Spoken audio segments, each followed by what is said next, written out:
నమస్కారం I witness news కి స్వాగతం. ముందుగా హెడ్లైన్ చూద్దాం. తిరుమల శ్రీవారిని దర్శించుకున్న సీఎం రేవంత్ రెడ్డి.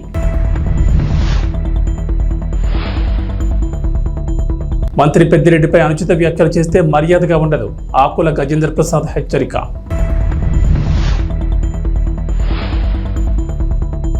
బియ్యం పగలగొట్టిన వైసీపీ ఎమ్మెల్యే. తెలంగాణ ముఖ్యమంత్రి రేవంత్ రెడ్డి బుధవారం ఉదయం కుటుంబ సమేతంగా తిరుమల శ్రీవారిని దర్శించుకున్నారు. సంప్రదాయ దుస్తులు ధరించి స్వామివారిని దర్శించుకున్నారు.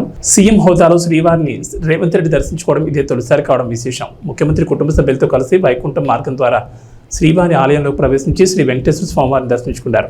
ఈ సందర్భంగా తన మనవడి పుట్టింటికలను స్వామివారికి సమర్పించి మొక్కులు చెల్లించుకున్నారు.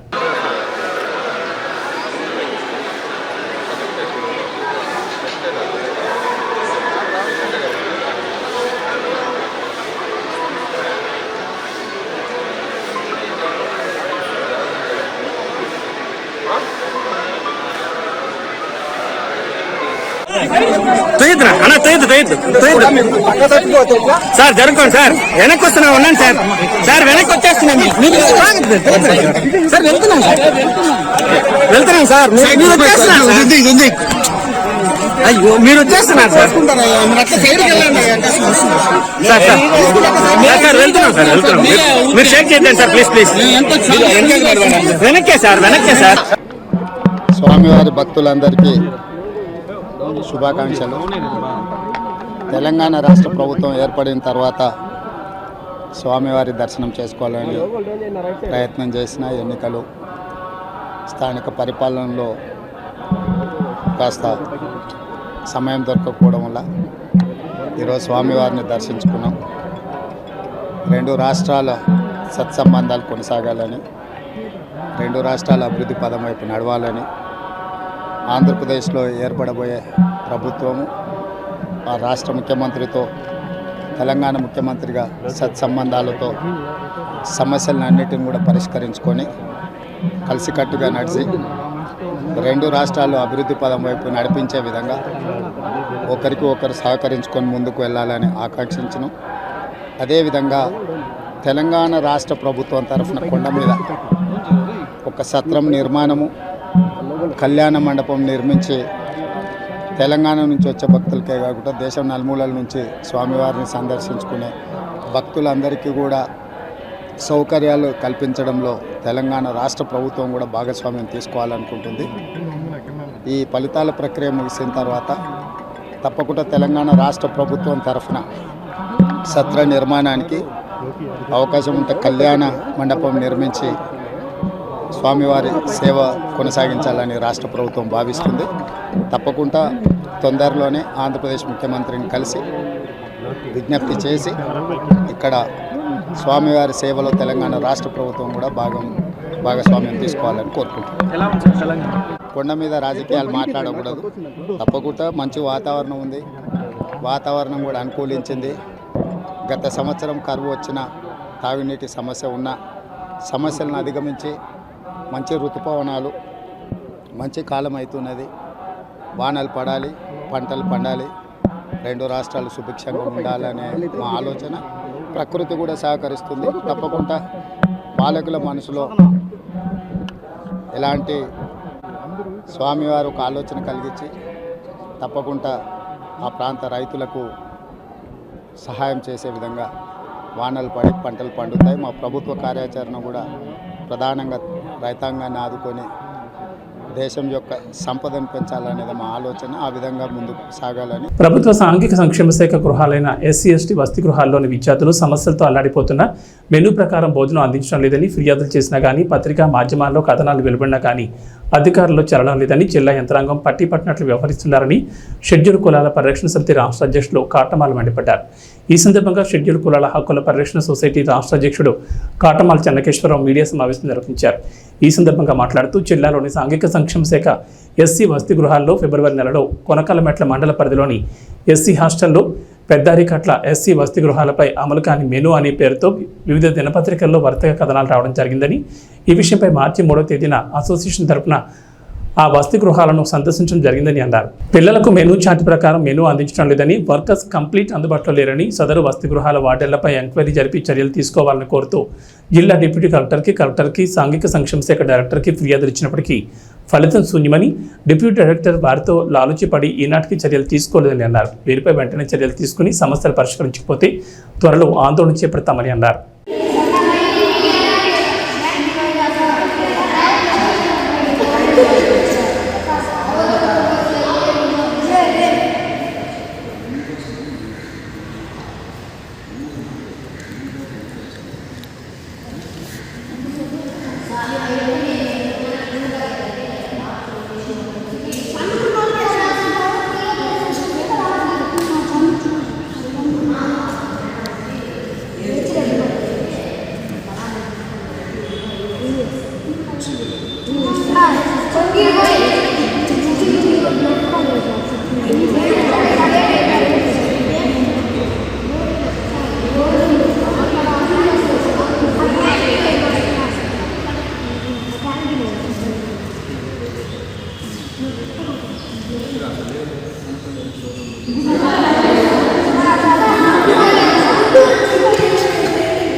అనకాపల్లి జిల్లా వి మాడుగుల మండలం కేజీపురంలో 18 సంవత్సరాలుగా ఎన్నో పూజలు అందుకుంటున్న వేగి ముడిసివారి తోడపెద్దే తుది శ్వాస విడిచింది.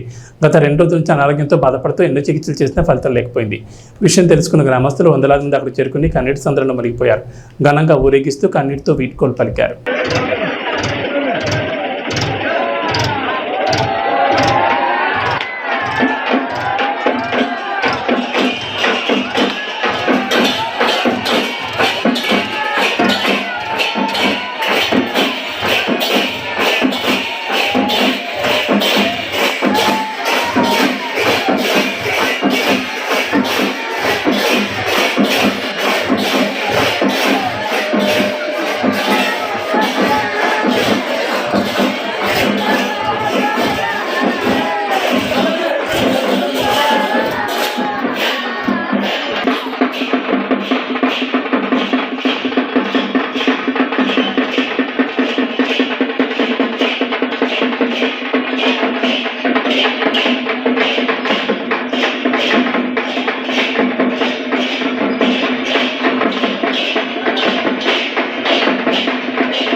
గుంటూరు జిల్లాలో రౌడీ షూటర్లు, పాత కేసుల్లో నిందితులు, ట్రబుల్ మాంగర్స్, అనుమానితుల ఇళ్లలో విస్తృత సోదాలు నిర్వహించారు. ఎన్నికల కౌంటింగ్ సమయంలో సమస్యలు సృష్టించినా, ప్రేరేపించినా కారణమైన వారిపై చట్టపరమైన చర్యలు తీసుకుంటామని జిల్లా ఎస్పీ తుషార్ డూడి తెలిపారు.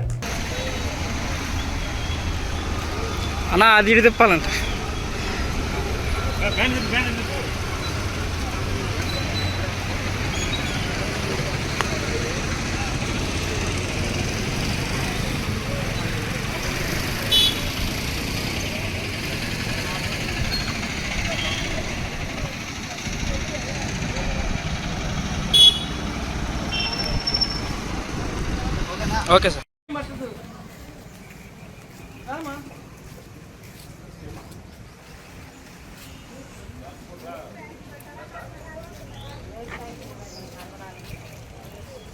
పల్నాడు జిల్లా Macherla YCP MLA Pinnelli Ramakrishna Reddy polling బూతులు వీరంగా సృష్టించారు. పాల్వాయి గేట్లోని ఓ పోలింగ్ కేంద్రంలో ఈవీఎంలను ధ్వంసం చేశారు.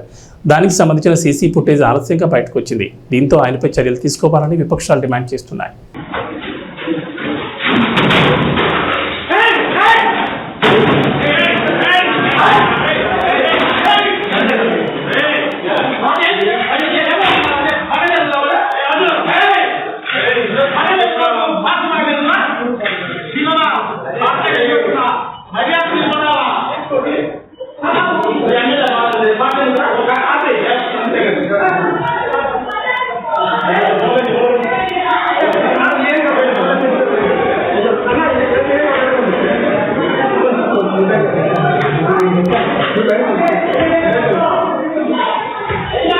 విశాఖపట్నం నుంచి విజయవాడ వైపు వెళ్లి జన్మభూమి సూపర్ ఫాస్ట్ ఎక్స్ప్రెస్ బయలుదేరిన 2 నిమిషాలకే అవుట్కట్స్ వద్ద ఏసీ బోగి లింక్ కట్ అయి ఆగిపోయింది. దీంతో అధికారులు ట్రైన్ వెనక్కి తీసుకొచ్చి స్టేషన్లో నిలిపారు. ఉదయం 6 గంటల 20 నిమిషాల నుంచి ట్రైన్ నిలిచిపోవడంతో ప్రయాణికులు అక్కడే ఉండిపోయారు.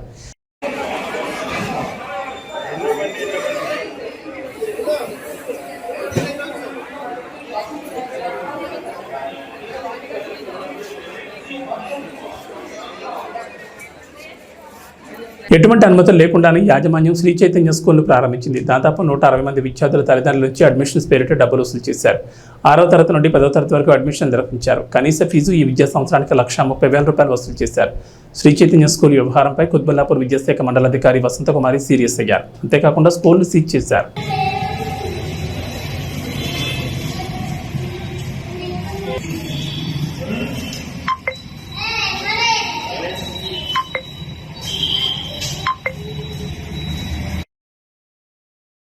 తిరుపతి గంగమ్మ చలని చూపు మనందరిపై ఉండాలని, ప్రజలందరూ సుఖ సంతోషాలతో ఉండేలా అమ్మవారి కృపా కటాక్షాలు కలగాలని మాజీ మంత్రి అమర్నాథ్ రెడ్డి ఆకాంక్షించారు. పలమనేరు శ్రీ తిరుపతి గంగమ్మ జాతర సందర్భంగా మంగళవారం స్థానిక టీడీపీ నాయకులతో కలిసి ఆయన అమ్మవారి దర్శనం చేసుకున్నారు. ఈ సందర్భంగా తొలుత స్థానిక మారేమ్మ ఆలయంలో పూజలు నిర్వహించి అనంతరం గంగమ్మ అమ్మవారిని దర్శించుకున్నారు. ప్రజలందరూ సుఖ సంతోషాలతో ఆనందంగా ఉండాలని ఆయన అమ్మవారిని వేడుకున్నారు. ఈ సందర్భంగా ఆలయ మర్యాద ప్రకారం ఆయనను అర్చకులు సన్మానించారు. ఈ కార్యక్రమంలో పలువురు పాల్గొన్నారు.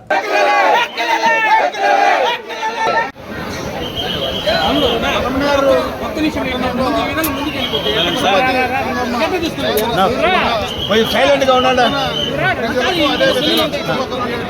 ప్రజానికానికి కూడా గంగమ్మ జాతర శుభాకాంక్షలు తెలియజేసుకుంటున్నా.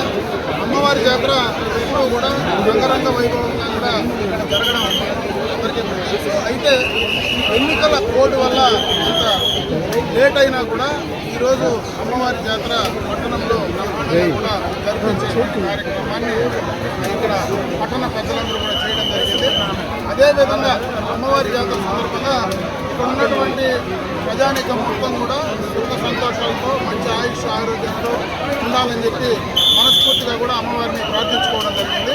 అదేవిధంగా భవిష్యత్తులో కూడా అమ్మవారి కృప అందరికీ కూడా ఈ యొక్క పట్టణ పరిధిలో కావచ్చు, నియోజకవర్గ పరిధిలో కావచ్చు, అమ్మవారి కృప అందరిపైన చల్లగా ఉండాలని చెప్పి మనస్ఫూర్తిగా కూడా అమ్మవారిని కోరుకుంటూ సెలవు తీసుకుంటాం.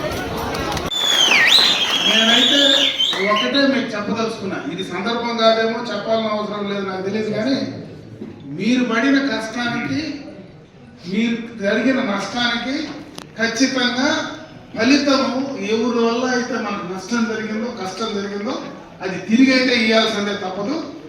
మీకు జరిగినటువంటి కష్టాన్ని పూరించే బాధ్యత అయితే 100% నేను తీసుకుంటానని తెలియజేస్తాను. ఈరోజు మాట్లాడే సందర్భం కాదు. ఇక్కడ మన నియోజకవర్గంలో ఎన్నికల ఫలితాలకు సంబంధించి గతంలో కొంత బైరెడ్డిపల్లిలో మనం వెనకబడిన మాట వాస్తవమే. అయితే ఎన్నికలకు ముందు రోజు, ఎన్నికలు ఇంకా 3-4 రోజులు ఉండే విధంగా అన్ని మండలాల కంటే మీరు ముందు పోయిన మాట కూడా వాస్తవం. ప్రతి మండలంలో కూడా మీరు అన్ని మండలాల కంటే ధీటుగా మంచి మెజార్టీ ఇక్కడ ఇవ్వబోతా ఉన్నారు. ఈ నియోజకవర్గం పూర్తిగా వైసీపీ వాళ్ళు కూడా వదిలేస్తారు, వాళ్ళ ఖాతాలో లేదు ఇది. పూర్తిగా దీన్ని కూడా ఈ పలమనేరు, కుప్పాన్ని 2 వదిలే వాళ్ళు లెక్కలేసుకుంటున్నారు. కాబట్టి మనం ఎక్కడెక్కడ ఆలోచన కూడా ఈ నియోజకవర్గాల్లో మనం పెట్టుకోవాల్సిన పని లేదు. అదేవిధంగా రాష్ట్రంలో కూడా మళ్ళా 100కు 1000% చంద్రబాబు నాయుడు గారు ముఖ్యమంత్రి అవుతా ఉన్నారు. లోపల ఏది జరిగిందనేది ఎన్నికలకు ముందు నేను చెప్పాలనుకుంటున్నా, కొన్ని అవసరం ఉందో లేదో నాకు తెలియదు, కానీ కింద ఒక భయం అయితే ప్రజల్లో ఉండింది. నేను ఎందుకు బయటపడలేకుండా అంటే ఇన్ని ఎన్నికల్లో చూసినాం, ఎన్నికలు అయిపోయిన తర్వాత ఆడాడ బయటకు వచ్చేస్తుంది, పోలింగ్ అయిన తర్వాత మరుసటి రోజు చెప్పేస్తారు నేను దానికి వేసినా దీనికి వేసినా, ఇంటికాడ నీళ్ళు పట్టుకునే చోటనో లేదా ఊరికాడనో యాడో ఒక చోట బయట వచ్చేస్తా ఉంది. ఎప్పుడు నేను ఇన్ని ఎలక్షన్లు చూసినా, కిషోర్ చెప్పినట్టు 30-40 ఏళ్ళుగా ఎలక్షన్లు, మన ఆయన ఎలక్షన్లు నటించి చూస్తా ఉన్నా. ఎలక్షన్లు ముందు దాకా బయటపడరు, కానీ పోలింగ్ అయిపోయిన మరుసటి రోజు నుంచి యాడో ఒక చోట లీకేజ్ అయితే వస్తానే ఉంటుంది. అయితే ఈ ఎలక్షన్లో పాపం అయిపోయినాక కూడా భయపడి బయట రావడం లోపల ఏం జరిగింది అనేది క్లియర్ కట్గా అర్థమవుతుంది. ఆ భయం అనేది ప్రజల్లో ఈ ప్రభుత్వం వచ్చిన తర్వాత ఒక భయాన్ని ప్రజల్లో పెట్టడం జరిగింది. ఆ భయానికి మందు అయితే లోపల ఇచ్చినారు, బయటకు వాళ్ళు ఈ రోజు కూడా బయటపడడం రిజల్ట్ వచ్చిన తర్వాతనే తెలుస్తుంది. ఆ భయమే ఈరోజు అప్పుడే కృష్ణమేనమ్మ చెప్పినట్టు మా ఇంట్లో ఉండే మా 150 సంవత్సరాలుగా ఉండేటువంటి ఆస్తులే ఈరోజు మా పేరుతో లేకుండా మారుస్తూ ఉన్నారంటే రేపు అదే కదా ల్యాండ్ రైట్ యాక్ట్ చెప్పింది, మా జగన్మోహన్ రెడ్డి చెప్పింది. అది ఇంకా పెద్ద భయం. అది లోపల ప్రతి రైతుకు ప్రతి ఒక్కరికి కూడా లోపల నా భూమి కూడా నాకు చెందదేమో అనే భయం కావచ్చు. రేపు మళ్ళా అధికారంలోకి వస్తే నాకు రావాల్సినవి రానికుండా చేస్తారని భయం కావచ్చు. గట్టిగా మాట్లాడితే నా మీద కేసులు పెట్టి ఇబ్బంది పెడతారని భయం కావచ్చు. వీటన్నిటికీ సమాధానం 13వ తేదీ పోలింగ్ బూత్ లో క్లియర్ గా ఇచ్చేసారు. రేపు 4వ తేదీ రిజల్ట్ క్లియర్ గా వస్తుంది. అదే వాస్తవం అయితే ఈ రాష్ట్రంలో ఒక సునామీ వస్తుంది. మామూలుగా ఈరోజు మనం గెలిచేది కాదు, పుంగునూరు కూడా ఎత్తిపోయేది కాదు. అది కూడా ఎత్తిపోయే పరిస్థితి క్లియర్ కట్ గా ఉంది. ఎందుకంటే అక్కడ కూడా అదే రకమైనటువంటి భయం ఉంది. అక్కడ కూడా ఆడ క్యాండిడేట్ నువ్వా నేనా కాదు, ఏమి కొట్టాలా అంటే ఆ ఊర్లో ఎవడైతే దౌర్జన్యం చేస్తా ఉన్నాడో, ఎవడైతే మన భూములు పెరుకుంటా ఉన్నాడో, ఎవడైతే మన మీద కేసులు పెడతా ఉన్నాడో వాడిని కొట్టాలంటే ఆడ తలకాయ కొడితే ఈ దమ్మున ఉంటాడు అనేది ఒక కోణం అంతే. కాబట్టి దానికి సమాధానమే ఆడ చెప్తా ఉన్నారు, దానికి లింకే మన బైరెడ్డిపల్లి కూడా ఉండేది. పలమనేరు నియోజకవర్గ పరిధి బైరెడ్డిపల్లి మండలం పాతూరు సత్రంలో ఘనంగా జూనియర్ ఎన్టీఆర్ జన్మదిన వేడుకలు నిర్వహించారు. గ్రామంలోని టీడీపీ నందమూరి అభిమానుల సమక్షంలో ఏర్పాటు చేసిన ప్రత్యేక కార్యక్రమంలో జూనియర్ ఎన్టీఆర్ చిత్రపటానికి పాలాభిషేకం నిర్వహించి భారీ కేక్ కట్ చేసి అభిమానులకు పంచిపెట్టారు. అనంతరం విద్యార్థులకు పుస్తకాలు, పెన్నులు, పలకలు తదితర విద్యా సామగ్రి పంచిపెట్టి పేదలకు అన్నదానం చేపట్టారు. ఈ సందర్భంగా మండల టీడీపీ కార్యదర్శి సుబ్రహ్మణ్యం శెట్టి మాట్లాడుతూ టీడీపీ వ్యవస్థాపకులు స్వర్గీయ నందగరం తారక రామారావు మనవడు సినిమా పరిశ్రమలో ప్రత్యేక గుర్తింపు పొందిన జూనియర్ ఎన్టీఆర్ మరెన్నో జన్మదిన వేడుకలు ఘనంగా జరుపుకోవాలని కోరారు. ఈ కార్యక్రమంలో పాతపేట ఎన్టీఆర్ ఫ్యాన్స్ పాల్గొన్నారు.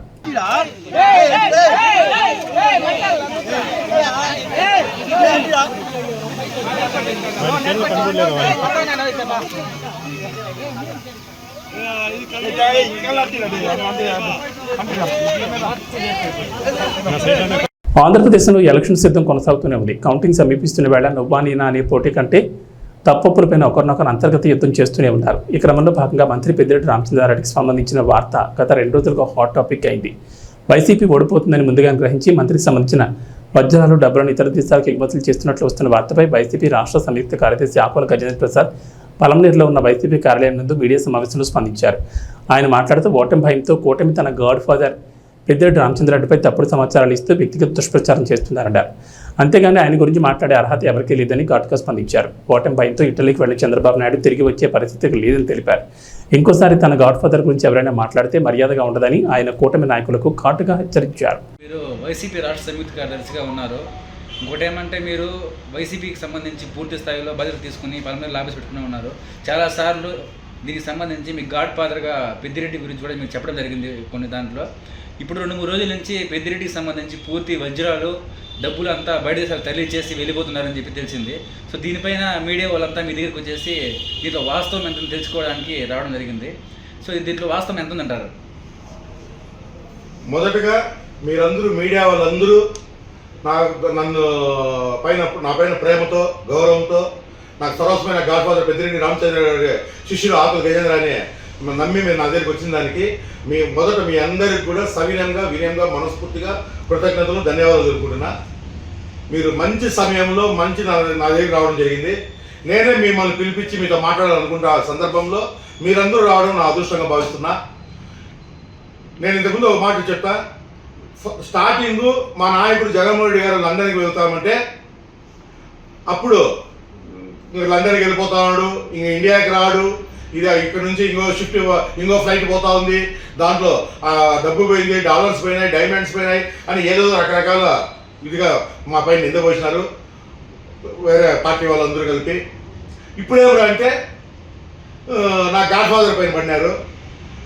మీకు ఒక మాట చెప్తున్నా, మీరు నా గాడ్ ఫాదర్ పెద్దిరెడ్డి రామచంద్రారెడ్డి గారి పైన మాట్లాడేదానికి ఎవరికే కానీ అర్హత లేదు.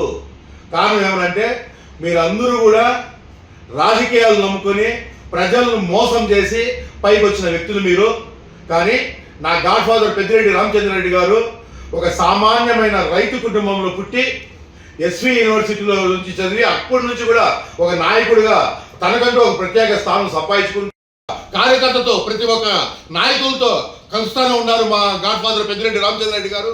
అదేవిధంగా పెద్దిరెడ్డి మిథున్ రెడ్డి గారు, వీళ్ళంతా పెద్దిరెడ్డి ద్వారకానాథ్ రెడ్డి గారు, సుధీర్ రెడ్డి గారు అందరూ కలుస్తూనే ఉన్నారే. కానీ ఎవరు ఎక్కడ కానీ పారిపోలే మీ మాదిరి. మీరు ఇంకా మీ నాయకుడు ఇటలీకి పోయినాడు, ఆ ఇటలీ నుంచి వస్తారా లేదని మాకు నమ్మకం లేదు. కావున మీ నాయకులను తొందరగా పిలిపించుకొని మాకు ఉండే డౌట్ క్లియర్ చేసిన బాధ్యత మీకుందనేసి కూడా నేను ఒక రాష్ట్ర వైఎస్ఆర్ కాంగ్రెస్ పార్టీ రాష్ట్ర సంయుక్త కార్యదర్శిగా పెద్దిరెడ్డి రామచంద్రారెడ్డి ముఖ్య అనుచరుడుగా మీకు నేను ఘాటుగా హెచ్చరిస్తున్నా. ఇంకా మీరు ఎప్పుడైనా కానీ మీరు ఏదైనా మాట్లాడదలుచుకుంటే మీరు ఓడిపోతారని చెప్పి మీకు అర్థమైపోయింది. మేము గెలవము, మళ్ళీ వైఎస్ఆర్ ప్రభుత్వమే వస్తుందని చెప్పి మీరు భయపడి ఆ ప్రెస్టేషన్లో మీరు ఏం మాట్లాడుతున్నారో మీకే అర్థం కాకుండా ఉంది. కావున దయచేసి మీ ప్రెస్టేషన్ని కొంచెము రిలాక్స్ కాండి. ఇప్పుడు చాలామంది నాయకులు ఈ ఊరు నుంచి బయట ఊరికి పోతారు రిలాక్స్ కోసం, ఎన్నికలు అయిపోయినాక. కొందరు పక్క రాష్ట్రాలకు పోతారు, కొందరు బయట దేశాలు కూడా పోతారు, దానికి తప్పేం లేదు. కానీ మా నాయకుడు ఎక్కడి రిలాక్స్ కోసం పోలా. ఆయన రిలాక్స్ అందరి నాయకులు ఇక్కడ ఎన్నికలు జరిగినాయి, ఇంకో కొత్త స్థావరానికి పోయి రిలాక్స్ అవుతామని ఆలోచించే నాయకులు ఉన్నారు ఇప్పుడు. కానీ మా గాడ్ ఫాదర్ పెద్దిరెడ్డి రామచంద్రారెడ్డి గారికి రిలాక్స్ ఎప్పుడు అనిపిస్తుందంటే ప్రజల్లో సంతోషంగా అందరూ నవ్వుతా మాట్లాడతా ఆయనకన్నీ కనబడితే అప్పుడే ఆయన రిలాక్స్. అదే ఆయన మనస్తత్వము, ఆయన శరీరము అణువణువు ప్రజాశ్రేయస్సుకి అంకితం అయిపోయింది. కావున మా గాడ్ ఫాదర్ పెద్దిరెడ్డి రామచంద్రారెడ్డి గారి నుంచి ఇంకో మాట ఎవరైనా మాట్లాడితే మర్యాద ఉన్నదనేసి కూడా ఆయన ఒక ముఖ్య అనుచరుడుగా నేను మీ అందరికి కూడా ఘాటుగా హెచ్చరిస్తున్నా అనేసి కూడా మీ అందరి సమక్షంలో తెలియజేసుకుంటున్నా. అట్లానే ఇప్పుడు చూసుకున్నట్లయితే సేమ్ మేనిఫెస్టోతో జగన్మోహన్ రెడ్డి గారు కూడా రావడం జరిగింది చెప్పినారు. ఇప్పుడు చాలా చోట్ల కేంద్రం నుంచి కూడా కూటమి గెలిచిపోతుందని చెప్పేసి చెప్పడం జరుగుతుంది. ఇప్పుడు నిజంగానే వైఎస్ఆర్సీపీ ప్రభుత్వం వస్తుందని చెప్పేసి మీరు ఎట్లా చెప్పగలరు? కేవలము మా జగనన్న ఇచ్చిన పథకాలే మాకు ధైర్యం. అదేవిధంగా నేను ఒక రాష్ట్ర సంయుక్త కార్యదర్శిగా రాష్ట్రమంతా కూడా తిరిగిన వ్యక్తిని నేను. అదేవిధంగా ఇప్పుడు అన్ని చోట్ల చూస్తే కూడా మా వైఎస్ఆర్ కాంగ్రెస్ పార్టీకే కార్యకర్తలు చాలామంది ప్రజలందరూ కూడా మొగ్గు చూపించినారు. మా ప్రజలందరూ కూడా ఏకదాటిగా బీజేపీ, తెలుగుదేశం, జనసేన అందరూ ఒకటి అయితే కూడా కేవలం బీదా సాదా ఎవరైతే ఉన్నారో కార్యకర్తలు ప్రజల్లో చాలామంది మా వైఎస్ఆర్ కాంగ్రెస్ పార్టీ పైన అభిమానము, గౌరవము చూపించినారు, ప్రేమ చూపించినారు. అది బాగా జగమెరిగిన సత్యం. కావున ఎటువంటి ఆంధ్ర రాష్ట్రంలో ఎన్నికల తర్వాత జరిగిన పలు హింసాత్మక ఘటనల నేపథ్యంలో ప్రకాశం జిల్లా ఎస్పీ ఆదేశాల మేరకు కొండేపి నియోజకవర్గంలో కొండేపి మరియు సింగరాయకొండ సర్కిల్ పరిధిలోని సమస్యాత్మక ప్రాంతాలను జల్లెడపడుతున్నారు పోలీసులు. నియోజకవర్గంలో ఎటువంటి హింసాత్మక సంఘటనలు చోటు చేసుకోకుండా ప్రజలను అప్రమత్తం చేస్తూ అల్లరి ముఖాల కదలికలను ఎప్పటికప్పుడు పర్యవేక్షిస్తూ అల్లర్లకు పాల్పడితే చట్టపరమైన చర్యలు తప్పమని హెచ్చరిస్తున్నారు. నగర శివారు ప్రాంతంలో కోడెన్ సెట్ నిర్వహించి స్థానికేతలు ఎవరైనా ఉన్నారా, ఉంటే వారి వద్ద ఏమైనా మారణాయుధాలు లాంటివి ఉన్నాయా అనే కోణంలో సోదాలు నిర్వహించి సరైన పత్రాలు లేని పలు వాహనాలను సీజ్ చేస్తున్నారు.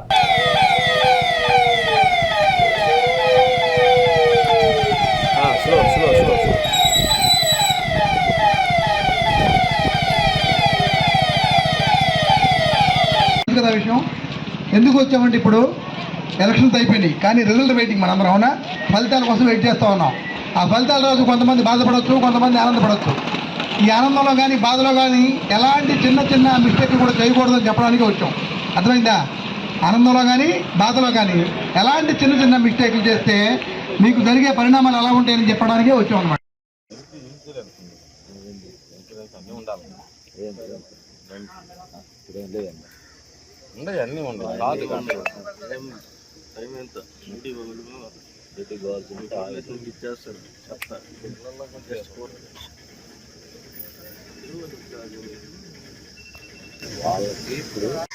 ఎలా ఉంటుందంటే పరిస్థితి ఎలక్షన్ అప్పుడు ఎంత పవర్ఫుల్ కేసులు ఉంటాయంటే ఒకసారి కానీ కేసులో ఇన్వాల్వ్ అయితే ఎలక్షన్ అయిపోయింది అనుకోవడం కాదు, ఎలక్షన్ అయిపోయింది, ఓట్లు వేసాం, రిజల్ట్ అనేది మన చేతిలో లేదు. అవునా?